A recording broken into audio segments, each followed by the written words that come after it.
Olá, sejam bem-vindos aqui a esse canal aqui do YouTube. Sejam muito bem-vindos. Eu quero falar com você, especialmente você que é do ProSer, fez algum curso, faz algum curso do ProSer nos dias de hoje. É um tema voltado para você, mas se você não é do ProSer, tudo bem, pode continuar aqui, você também é bem-vindo. O que eu vou falar hoje, eu acho que tenho certeza que vai ser interessante para você também que não conhece o ProSer. Você que é do ProSer, já foi do ProSer, você que está fazendo pós-graduação hoje em dia, você que, por exemplo, já fez algum curso ProSer Saúde, 100 dias, está hoje no Grupo Elite, acesso Premium, não importa. Como é que está a sua saúde hoje? Uma coisa eu tenho certeza, se você está no ProSer, se você fez ProSer, alguma coisa de saúde você conquistou.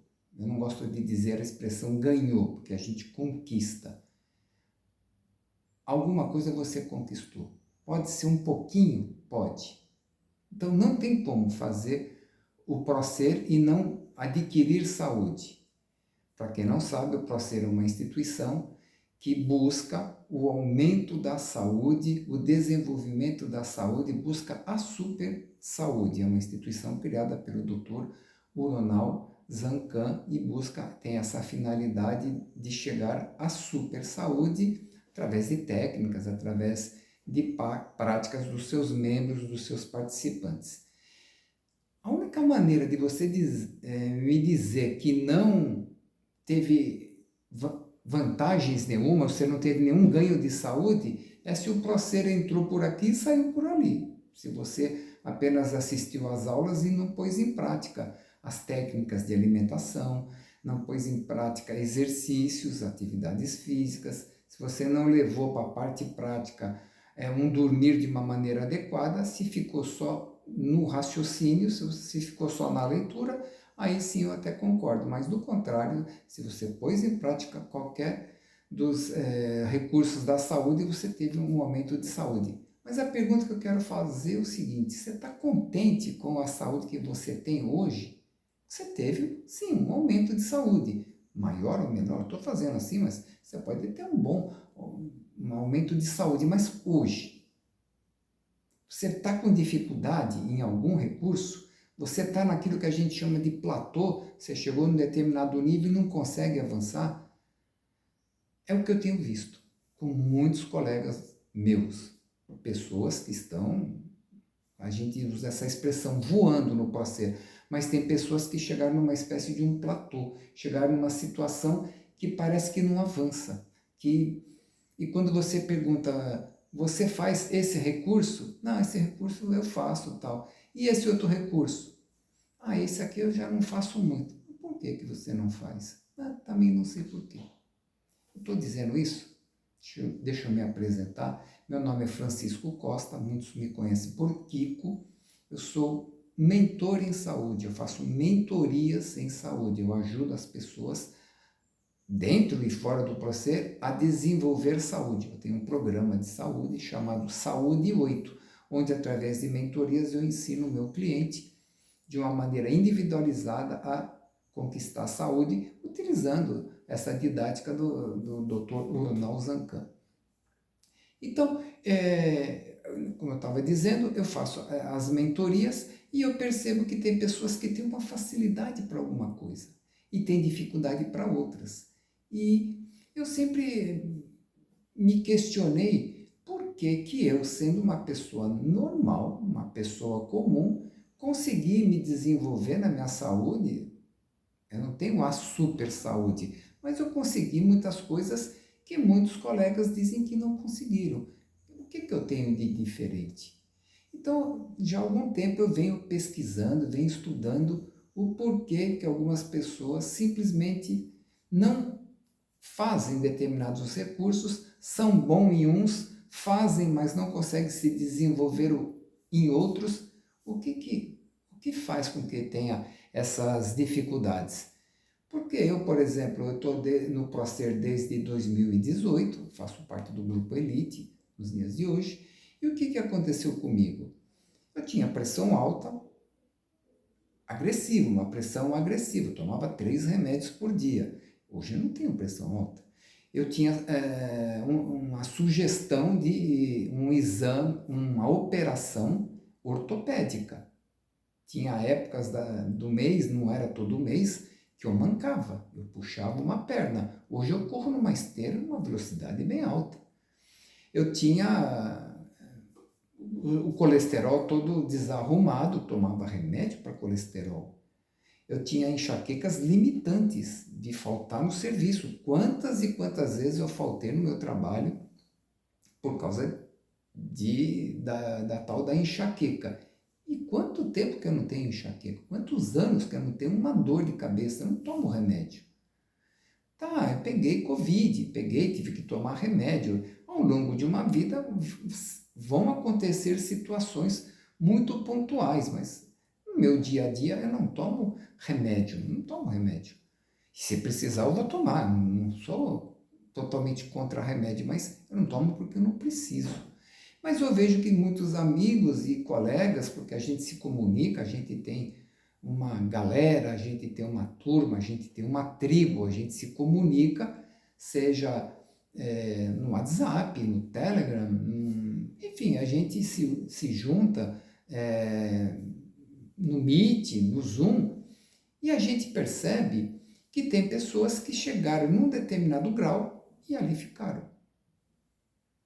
Por quê? É uma questão que eu estou colocando aqui para vocês. Um exemplo. Conheci uma pessoa, conheço até hoje, que ele pesava, não lembro agora, mas uns 120 quilos. Ele entrou no parceiro, foi fazendo as suas atividades, tal, foi agregando ali os recursos para a saúde, 90 quilos. Caramba, a pessoa falou, minha vida é uma antes do parceiro, minha vida é outra depois do parceiro. Mas ao olhar para ele hoje, ele está com 90 quilos há bastante tempo. E dá para ver pela composição corporal dele que tem muita gordura para perder. Por que ele parou nesse patamar? Por que ele não continuou numa progressão? Eu sei que hoje ele ainda está tomando remédio, ele tem problemas ortopédicos, não se compara lá no passado, é verdade, mas ele continua com problemas. Por que ele não avança? Qual o limite? Por que a pessoa... será que ela está satisfeita? Então, é o tema que eu quero colocar para vocês, porque é que a gente estanca, a gente para, fica patinando nos recursos da saúde. Será que não tem como resolver isso? Eu tenho certeza que tem. E é por isso que eu estou fazendo esse vídeo, que é voltado para você, que tem sim um jeito. Mas assim, não é pílula mágica, não é um segredo. Podia falar que, olha, eu tenho um segredo, eu tenho uma técnica. Eu tenho uma técnica e eu vou apresentar essa técnica para você, que não é minha, eu não inventei nada. Existe literatura disso, mas eu vou explicar para você. Mas não adianta eu falar assim, olha, clica aqui embaixo que tem um PDF lá, que ali você vai ter ali escrito certinho, você põe em prática isso aqui. Não é assim que funciona, gente. Precisa fazer sentido para você. Precisa fazer sentido para você. Se isso fizer sentido, se você pôr em prática, você vai conseguir sair desse estágio que você está e você vai passar a fazer meditação, se você não faz ainda, você vai passar a fazer introspecção, respiração consciente, mas você vai saber como fazer e por que você não está fazendo. Isso que é importante. Por que você não está fazendo? Você vai passar a entender por que isso está acontecendo com você. Melhor ainda, você vai saber por que as pessoas estão te sabotando. Você vai perceber, enfim, nós vamos chegar lá. Não é pílula mágica. Você que está no parceiro sabe que não existe pílula mágica. Você vai precisar ler, você vai precisar estudar, caso você queira se aprofundar, tá tudo certo. Mas não é algo assim Pronto, acabou, me passa aí. Isso, pílula mágica não existe. Mas existe, assim, uma técnica, um conhecimento que eu vou passar para você, vou te passar a ideia, e aí você vai fazer o que você quiser com essa ideia. Você vai estudar, você vai fazer um curso, você vai buscar na internet, vai buscar na inteligência artificial, vai pedir ajuda de um profissional, por exemplo, a minha ajuda profissional. Eu sou formado nisso que eu vou falar para você, e aí você tire as suas conclusões e utilize isso na sua vida ou não. Então, o que acontece? Eu tentei encontrar por que as pessoas não estavam crescendo, se desenvolvendo no desenvolvimento da saúde, porque eu estava olhando, naturalmente, com os meus olhos. Quando eu comecei a me colocar no lugar das pessoas e olhar com os olhos delas, eu comecei a perceber que elas não estavam vendo as mesmas coisas que eu, com relação aos recursos da saúde. Então eu comecei a me interessar por aí. Quando eu comecei a olhar com os olhos do meu cliente, por exemplo. Aí eu tenho que contar um pouquinho da minha história. Desde os 20 e poucos anos eu lido com pessoas, eu lido com gente, eu me relaciono com pessoas. Eu fiz parte de uma instituição filosófica e eu tinha um contato, eu formava grupos, eu dava palestras. E isso me trouxe, ou já tinha algo natural dentro de mim, ou simplesmente me trouxe um certo expertise de olhar para uma pessoa e saber mais ou menos o jeito dela pensar, o jeito dela sentir, como ela percebe o mundo e como é o jeitão dela de fazer as coisas. Eu tinha essa consciência. E aí eu fui me dando conta que não é todo mundo que tem isso. Não é todo mundo que vê de acordo com o meu olhar. E aí foi que caiu a ficha. Deve existir uma técnica, deve existir alguém que já escreveu alguma coisa a respeito. Coisa científica. A gente sabe que a ciência e a psicologia, a medicina, por exemplo, muitas vezes elas se chocam porque enquanto a medicina ela vai medir o seu colesterol, ela vai medir o tamanho do telômero, ela estuda a mitocôndria, ela separa, ela corta, ela pesa, tem imagem para você identificar uma fratura, por exemplo. Na psicologia, no comportamento humano, nas manifestações humanas, cada ser humano é diferente um do outro. Você pega e vai aplicar a mesma técnica de uma pessoa para outra, muitas vezes você não consegue replicar. Você não consegue medir uma emoção, um sentimento. É difícil você registrar isso, a cor desse tipo de coisa, por isso que muitas vezes existe um certo conflito aí. Mas a saúde é integral. Você não pode pensar no ser humano, a gente não pode pensar em recursos da saúde pensando só na parte física. Então, como é que aconteceu? Vou ter que voltar lá atrás nas minhas pesquisas para poder chegar onde eu cheguei. Ano de 1800 e pouco, como é que era a ciência? Como é que as pessoas estudavam saúde? Os médicos, os profissionais, não tinha anestesia, não tinha vacina, não tinha microscópio, né? Então, 1800 e pouco, o que acontecia? Abria a pessoa, olhava, via, foram fazendo testes assim, fisicamente. E a ciência, a medicina começou a evoluir de uma maneira assim mais científica, registrada, enfim, documentada, 1800 e pouco.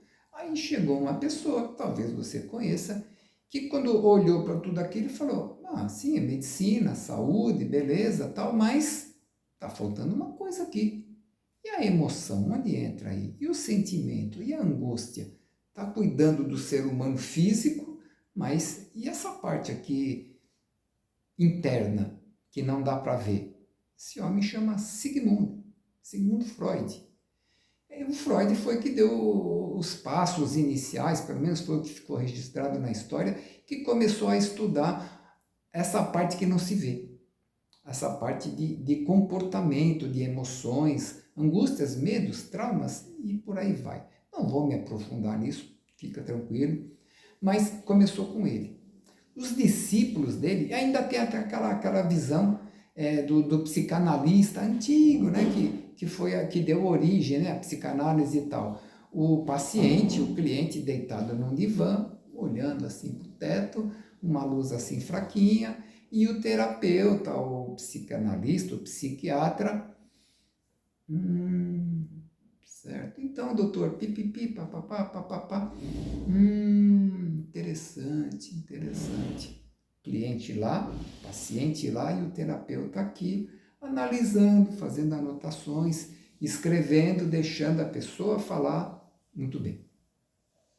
Discípulos de Freud começaram a falar, não, peraí, essa pessoa está me falando uma coisa, mas o corpo dela está falando outro. Eu estou vendo que ele está falando isso, mas não é isso. E ele não está mentindo, é que nem ele sabe. Ele está falando da boca para fora, mas a expressão dele, o movimento como ele se mexe, está transmitindo uma outra coisa. Então, peraí, tirou o cara do divã. Não, vamos conversar aqui. A partir do momento que você entrou no consultório, eu já estou te olhando para ver como é que você interage com o mundo, como você se movimenta. Estou falando de movimentos e de postura. E ele começou a perceber, então, que o corpo fala. O corpo, ele se manifesta. Gente, isso hoje em dia é comum para nós, todo mundo sabe isso. Mas naquele tempo, a nível de estudo, era uma novidade. Vamos pensar nisso, né? Então, o que aconteceu? Eles começaram a perceber uma coisa óbvia, né? Só que começaram a registrar isso como documento. A criança, a gente já nasce com esse poder. Você nasce bebezinho, você está sendo amamentado, você está olhando para sua mãe, você está se comunicando com ela, mesmo que não seja uma comunicação verbal. Você é nenezinho, você está andando pela casa, ou ainda não anda, não sabe falar, mas um olhar do seu pai, um olhar da sua mãe, um olhar da sua avó, da empregada, o jeito que ela está gesticulando, você está aprendendo como se comunicar pelo gestual, e aí começaram a se interessar por esse gestual. E hoje a gente, como isso é nato, como a gente nasceu com essa capacidade, ou a gente veio aprendendo ao longo da vida, a gente sabe quando uma pessoa está com um olhar de zombaria. Você percebe quando a pessoa está se impondo em cima de você, quando ela está recolhida, com as mãos para trás, se ela está olhando para você meio desconfiado, ela está demonstrando que está meio desconfiada. Isso é natural nosso, porque a gente veio se desenvolvendo ao longo da vida. Não é sobre isso. Tem isso também, naquilo que eu vou explicar para você, que eu já estou explicando. Mas discípulos de Freud começaram a perceber que o corpo, ele fala, ele se expressa, e começaram a registrar isso. E aí, a grande sacada, principalmente, de um camarada chamado Wilhelm Reich, William Reich, ou Wilhelm Reich, e um tal de Alexander Lowen, e esse Wilhelm Reich, esses dois começaram a ter uma super sacada aí, que é o objetivo dessa aula, que eu não estou te enrolando, estou te mostrando, para que isso faça sentido para você. Esse pessoal adquiriu certas informações de que o corpo, ele deixa registros, a parte psicológica, ela vai deixando registros no corpo. O que significa isso? Eles começaram a perceber que aquelas pessoas magras, compridas, que tinham uma cabeça um pouquinho assim maior em relação ao corpo, eles tinham uma maneira de pensar, sentir e agir diferente de uma pessoa mais arredondadinha, que tem um pouquinho mais de gordura, um rostinho mais redondo. Eles têm uma outra maneira de encarar a vida, de sentir a vida, de fazer as coisas. Eles começaram a traçar um paralelo entre o formato do corpo e a maneira de encarar as coisas, de encarar os seus semelhantes, de encarar a vida, e eu aplico isso nos recursos para a saúde. Então eles começaram a criar esse sistema, deram nome para tipos de pessoa, traços de caráter ou traços de caractere, e fizeram toda uma documentação. Por algum motivo que eu desconheço, esse conhecimento ele ficou meio que escondido. Eu não vou dizer que é um segredo, porque tem livros, tem curso, tem literatura a respeito disso, desses senhores que eu estou falando. O William Reich, ele desenvolveu isso acho que nos anos 45, era a Segunda Guerra Mundial. Ele veio, um deles, eu não sei qual, morreu em 2000 e pouquinho, acho que 2008, né? Então não é uma coisa da antiguidade aqui. Eles fizeram todo esse estudo que depois, com o passar do tempo, foi desenvolvido e hoje tem isso de traços de caráter ou de caractere. Ou seja, o corpo nosso fala por nós, não é só o gestual, mas o formato do corpo. Para quem aprende leitura corporal, que é o meu caso, eu tenho certificação de leitura corporal, chancelado pelo MEC, não sei se isso é importante para você, mas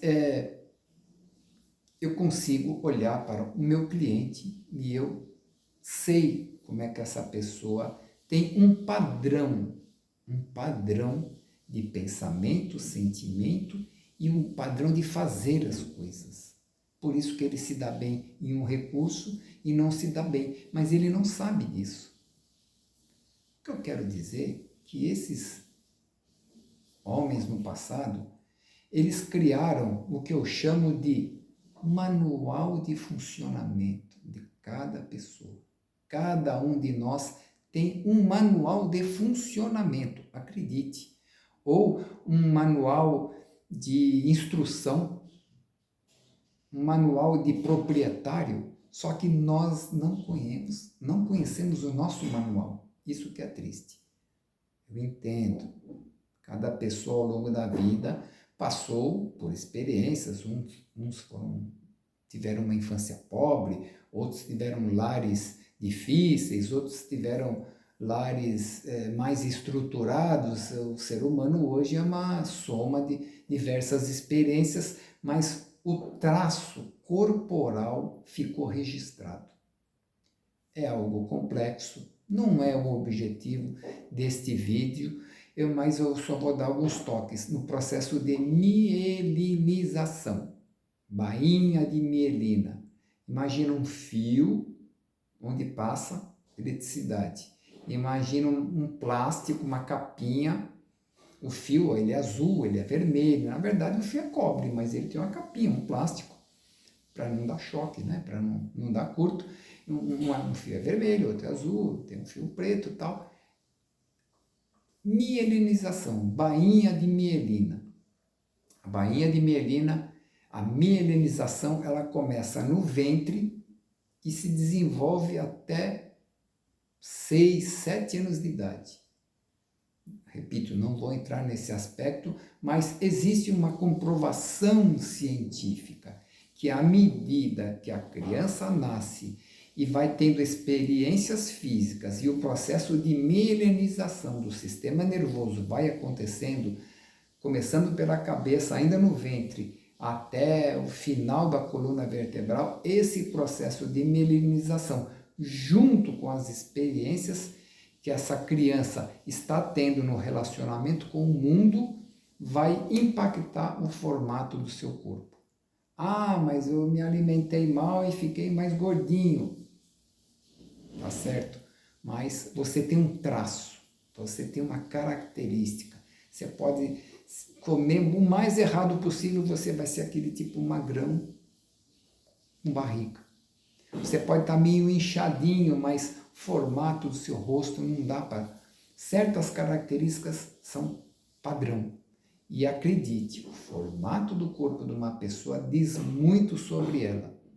Então, estou querendo dar essa base um pouco mais científica, um pouco mais técnica, mas não é esse o objetivo da gente aplicar isso no desenvolvimento da saúde. Mas o que eu quero dizer é que, primeiro, eles conseguiram identificar 5 traços. Ah, mas como é que você vai dividir a humanidade em 5 tipos diferentes? Espera lá. Ninguém tem os 5 traços totalmente desenvolvidos. Você vai chamar a atenção mais por um, ou por outro, ou por 2. Então, essa combinação dessas 5 características humanas é que vão formar os tantos milhões. Ah, mas como é que você pega milhões de pessoas no planeta e divide em 5 tipos? Fácil, fácil. Quantas cores existem? E quem sabe isso é minha esposa, que ela é artista, mas você tem o vermelho, que é o magenta, você tem, não sei, acho que é amarelo, eu não sei quais são as 3 cores primárias, não lembro agora, as 3 cores primárias. E você tem o branco, que é a soma de todas as cores, você tem o preto, que é a ausência de cor, porque não tem luz, não tem cor. Então, com 5, você faz quantos milhões de cores existem? Quantos milhões? Sei lá se é milhão, se é muita cor que existe, mas partem de 5. Quer um outro exemplo? Você tem 7 notas musicais. Você pode montar uma sinfonia, mas são só 7. São 7. Do, ré, mi, fá, sol, lá, si. E você consegue fazer uma obra. Ah, tá, você vai falar que são 12. Do sustenido, ré sustenido, mi, fá. Gente, vamos ficar só nas 7 notas musicais. Você consegue montar uma orquestra, uma banda, fazer música maravilhosa. A partir só de 7 notas, não tem mais que isso. Então, o que eu quero dizer é que existem 5 traços de caráter, eu vou citar esses 5. Os nomes são inadequados, os nomes são horríveis e os nomes deles só nos convida à confusão. Infelizmente é assim. Só que, por respeito a esses estudiosos do passado, eles deram 5 nomes. Para não descaracterizar, eu vou seguir esses 5 nomes, mas que eu vou dizer, eles trazem mais confusão do que acerto. Mas vamos lá. Os 5 traços de caráter. Esquizoide. Tem nada a ver com esquizofrenia nem esquisitice. Esquizoide. Segundo traço, oral. É o mais bonitinho o nome, né? Mais bonitinho é o oral, o nome. Depois vem, por que eu estou falando depois? Tem uma sequência. Vem o psicopata. Não é a doença de psicopatia que existe. Esses caras que saem com um fuzil e saem matando. O psicopata não é esse psicopata, mas é um nome que eles deram, paciência. Depois você tem o masoquista. Também não é esse caráter sexual que você está pensando. Foi o nome que deram. Aceita que dói menos. E o último, rígido, que é um nome também mais tranquilo aí. 5 traços. Esquizoide, oral, o psico, a gente chama de psico, masoquista e o rígido. São 5, esquizo, a gente chama às vezes de esquizo, são 5 traços de caráter. Você tem o seu manual de funcionamento e não conhece. Não conhece o seu manual de funcionamento, que é baseado nisso. Porque nunca ninguém te ensinou, nunca ninguém falou. Mas tem pessoas que sabem sobre isso, mesmo que não tenham feito curso. Você vai comprar um carro, a pessoa está vendo você sair do seu carro, você olhar, ele está te vendo como é que você se veste, ele está te vendo se você é uma pessoa que é mais oral ou seja, mais emocional ou mais cabeça. Ele vai ler você. Se ele tiver feito um curso, melhor ainda. E ele vai saber, para esse cliente aqui, eu vou falar, esse carro é econômico, esse carro você vai encontrar peça em todo lugar, esse carro tem mecânico em qualquer lugar, você está numa estrada, deu um problema, todo mundo conhece esse carro. Ele sabe os pontos fortes, e ele conhece você, e ele sabe que você está procurando isso. Dependendo da pessoa, que vai ficar passando a mão no carro, olhando e fala, olha esse carro aqui. Ele não vai falar, esse carro você não acha peça, esse carro aqui ele já é antigo, esse carro aqui quando ele quebra você está lascado, ele não vai falar isso para você. Ele vai falar assim, ó, senta aqui no banco, pega no volante, está sentindo a maciez? Vamos dar uma volta, ó, vamos dar uma volta. Engata a marcha aí, ele vai investir em quê? Ele vai investir no conforto, na comodidade, no prazer de dirigir. Ele vai focar em outros porque ele está te lendo. Ele está te vendo. Eu utilizo essas técnicas para ajudar o meu cliente, porque o tipo esquizoide, ele é magrão, ele não é pessoa de corpo, ele é pessoa de cabeça. Ele quer entender como é que funciona a musculação, ele vai ficar inventando coisas de musculação e vai criar um método diferente, um método excepcional, porque ele é criativo, mas não é um cara de fazer. Ele cria muitas coisas, na hora de fazer ele tem dificuldade. Ele tem dificuldade de criar músculo. Eu estou falando só da musculação. O caráter oral, ele já é aquela pessoa que entra na academia, já abraça o instrutor, já faz dancinha. Eu conheço uma pessoa oral e é bem desse jeito. Acredite em mim. Ela vai conversar com fulano, a pessoa está andando, correndo na academia, ela puxa a conversa, e como é que está sua mãe? Ela gosta do contato, e ela gosta do beijo, do abraço, e ela é mais arredondadinha. Então isso mostra que é importante a pessoa saber como é o seu manual de funcionamento. Tem aquela pessoa que chega um celular, chega uma peça que ele comprou pela internet, é aquele tipo de pessoa que ele funciona desse jeito. Até eu brinco assim, a pessoa pega e tenta montar aquilo de tudo quanto é forma, em último caso ele vai ler o manual. Não é assim que acontece? Você é desse jeito? Tem pessoas que não. Dá o manual aí. Não abre nem a caixa, né? Pega o manual e vou ler o manual de cabo a rabo só depois que ele lê até o CNPJ da empresa que mandou, o nome do vendedor, ele vai ler tudo. Esse é o tipo masoca, tipo masoquista. Ele é excelente para executar, ele é minucioso. Você pede para ele fazer um treinamento, ele vai fazer certinho. Você pede para ele fazer um hit, ele vai seguir o script. Ele é masoca. Ele é um cara meio troncudão, forte, ele leva o mundo nas costas. Aí você fala assim, você fez? Fiz. Quando você fez a velocidade? Ah, fiz a tanto. Pô, legal, bacana. E você deu um pico um pouco mais forte no oitavo pico? Não.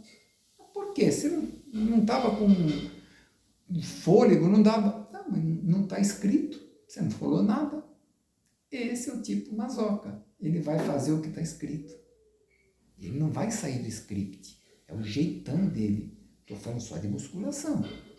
Ele tem o seu jeito no HIIT, ele tem o seu jeito na alimentação, na meditação, ele tem a sua característica. E eu, como sou formado em leitura corporal, eu sei como eu vou tocar esse meu amigo. Eu tenho só um detalhe aí.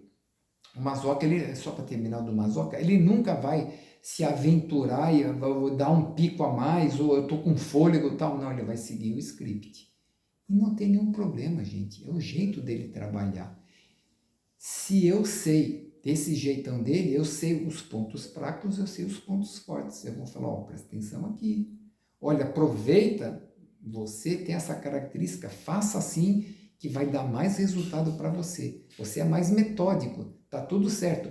Você gosta de arriscar, você gosta de experimentar. Nós vamos aplicar uma outra metodologia. É ProSer, é desenvolvimento da saúde, mas cada um precisa encontrar o seu jeito e um profissional vai orientar melhor. O oral, ele tem uma tendência a falar bem, a se expressar bem, a se comunicar. Ele tem muita mielinização na boca. Então, ele gosta do beijo, ele gosta de falar, ele gosta de se comunicar, mas ele é uma pessoa com uma tendência de carência. Então, você precisa estar perto dele, ele gosta do contato, ele gosta de um personal que toque ele. Não estou falando de sensualidade, mas que mostre, ó, levanta mais aqui, ó, puxa aqui e tal. Ele gosta do contato físico. O esquizoide, nem pensar. A pessoa vai pôr a mão assim, ele sai afastando. O esquizoide é aquele que entra na academia e já vai, fala, oi, bom dia, boa tarde, boa noite e tal. Faz um esforço, se ele souber que ele é esquizoide, ele vai fazer um esforço para cumprimentar, senão nem isso. Ele já vai pegar o peso dele focado, vai fazer exercício e tal. Ele não é a pessoa de contato, ele trabalha muito bem sozinho. O oral trabalha muito bem em grupo. Gente, eu estou dando uma pincelada geral para mostrar para vocês como os traços de caráter podem modificar a sua maneira de seguir os recursos da saúde e se desenvolver com a ajuda de um profissional, ou caso você se queira se desenvolver, são meses, tá? De estudo, de aplicação, você pode usar isso, mas você pode buscar também um profissional que faça a sua leitura corporal e, enfim, de qualquer maneira, se você vai precisar estudar, não é pílula mágica, ou estou me oferecendo enquanto um leitor corporal, eu tenho um programa de saúde onde eu vou ensinar cada recursos que essa pessoa na teoria conhece, mas nós vamos abordar de uma maneira de acordo com o seu manual de funcionamento. Sabe aquele manual do funcionamento? Você pega, lê o manual e fala assim, olha, isso aqui é excelente, mas não pode ficar na chuva. Ó, isso aqui não pode tomar ar, não pode se molhar. Ou seja, tem as debilidades desse equipamento, mas ele é bom para isso, é bom para aquilo, ele faz isso, faz aquilo. Saber então o seu manual de funcionamento, o que é bom e aquilo que você tem fraqueza, legal, eu tenho uma certa dificuldade aqui no exercício, não é que eu não vou fazer exercício, mas eu sei que eu vou precisar, como esquizoide que sou, de um suplemento. Esse daqui não, o que ele come vira músculo. É natural dele. Então, um rígido, por exemplo, ele faz lá um exercício mais ou menos para o homem adquirir massa muscular. Então, o esquizoide, talvez ele precise de um suplemento. O rígido, talvez não. O esquizoide, com pouco exercício, ele tem facilidade de emagrecer. O masoca, não. Então, por que o masoca às vezes não entra na alimentação? Porque ele é masoca, né? Ao contrário que o outro tem facilidade de alimentação. Gente, é um resumo geral.